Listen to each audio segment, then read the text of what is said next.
এই ব্রাহ্মণবাড়িয়া থেকে একটা নদী করে একটা কাজ করে বাইরে টাকা ঘরে এসেছে করেছে পরবর্তী ক্যাম্পিয়ান স্টুডেন্ট কলেজে সহকারী স্কুলে সেই লোক পেয়েছে এবং সেই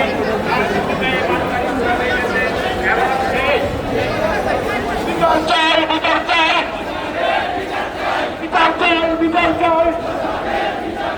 শিক্ষার্থীদের নিয়ে শিক্ষার্থীদের প্রতারণা শিশুদের নিয়ে প্রতারণা আমার টাকা আমায় দিবি আশা তুই জেল যাবি বিচার চাই বিচার চাই বিচার চাই বিচার চাই বিচার চাই বিচার চাই বিচার চাই বিচার চাই বিচার চাই বিচার চাই বিচার চাই বিচার চাই বিচার চাই বিচার চাই সরকারের বিচার চাই আমার টাকা আমায় দিবি শিক্ষা নিয়ে প্রতারণা